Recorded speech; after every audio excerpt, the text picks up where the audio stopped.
What is up, you guys? Glitchiz here, and welcome back to the channel. Today I have a really quick video for you all, but first, before we get into the details, I have to give another big shout out to Starry Studios for sponsoring this video. They were kind enough to give me early access to the game and continue to allow me to make this killer content for you guys, so big shout out to them again. Without any further ado, let's jump into it. The number one question that I've been getting on my few previous videos down in the comments section from you guys is what exactly carries over from season to season. So I wanted to go in depth, and you guys don't have to believe me. I've found resources directly from the devs that kind of show off exactly what is and isn't going to be transferred.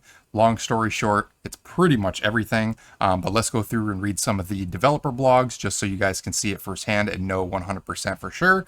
So right out the gate, I found this one. This was a recent developer update that dropped this past month, and it says the introduction of seasons aims to provide a fairer, more relaxed, and freer gaming experience for all players.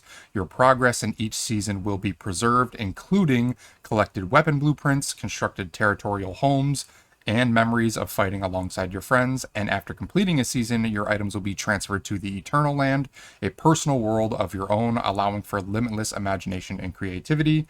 The season format also offers a replay or new start gaming experience. This is big, allowing you to rectify any regrets from the previous season or embark on a brand new gaming journey. Additionally, the season system will lower the barrier for friends with different gaming progress to embark on a new season's journey together.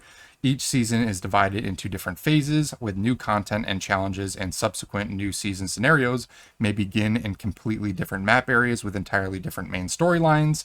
Right here, at the end of each season, you can either choose to replay the same scenario or sign up for a new season scenario to start the journey of the next season, with resources and items obtained being inherited.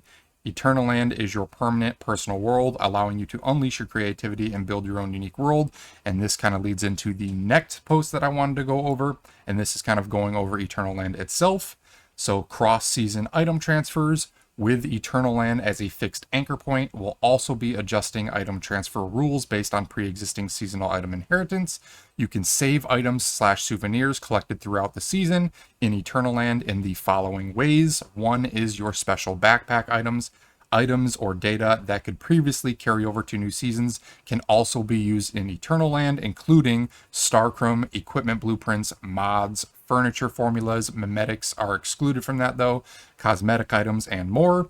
And then the second way is by your regular backpack items. That includes weapons, armor, and materials that you have crafted, with the exception of, or this includes materials, medicines, and ammo. Normally that by default will get deleted at the end of the season, but with the Astral Sand currency that is within Eternal Land, you do have the option to manually carry whatever particular things you want over to this new one. It says here there is no limit to the amount of items that you can transfer to Eternal Land, but transferring items into the new season will cost a certain amount of material points depending on the item type. Material points will refresh each season, and you can transfer items to the new season as long as you have the required material points. You can also sell regular backpack items in Eternal Land for extra Astral Sand, which is that material point, the currency that is used for construction. So that is one big thing to keep in mind, is technically crafted items and weapons and medicines and ammo and things like that will get potentially deleted, but you have the Astral Sand ability to transfer any specific things you want to keep. And in my opinion, the only things that would really matter would be the select few, maybe epic purple items that you want to keep, and obviously all of your exotics.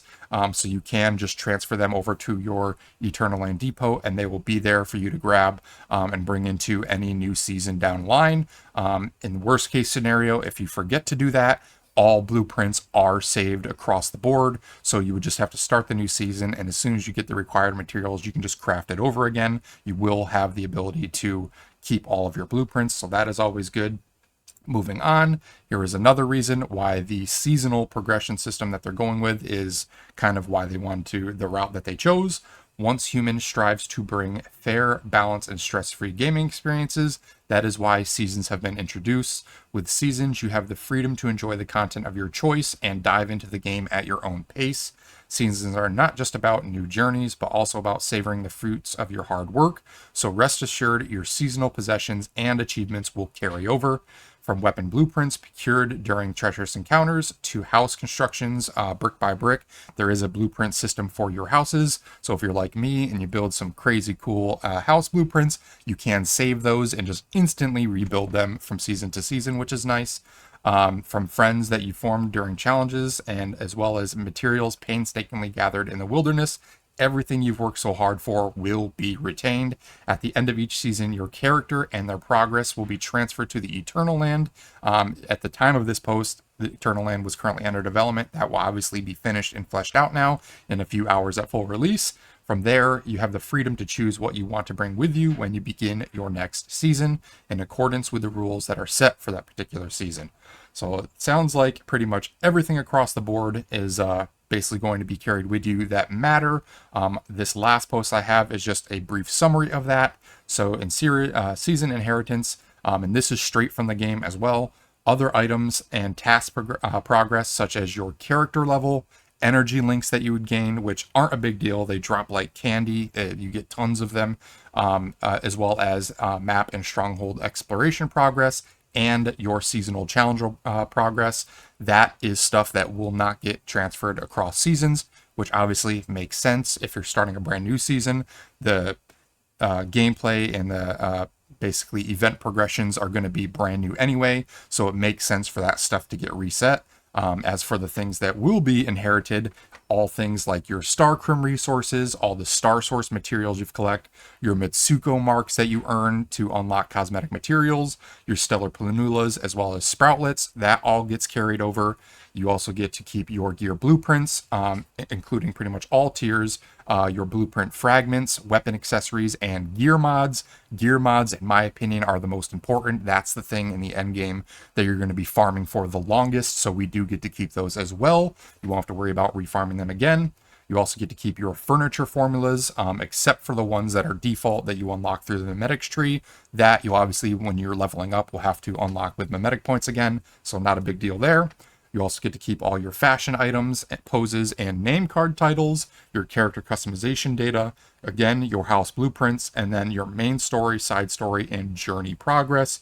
The journey is basically that little journal that has all the little subtasks that you can do. Anything that you can complete in that will carry over to the next season as well. And then lastly, your friends list, that will always stay the same. So pretty much everything that matters will carry over from season to season. You don't have to worry about losing anything that's important.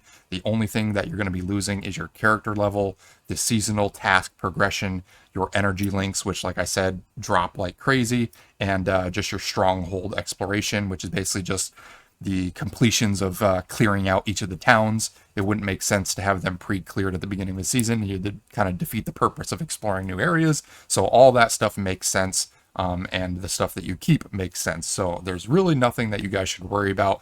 Everything that you would want to keep, you will be keeping. So that is the video I wanted to bring you guys today. If you found it informative, please be sure to smash that like button and comment down below. I appreciate all of your guys' feedback. And if you want to keep up to date on all my future content, consider subscribing and turn on that notification bell so you don't miss any of the future updates.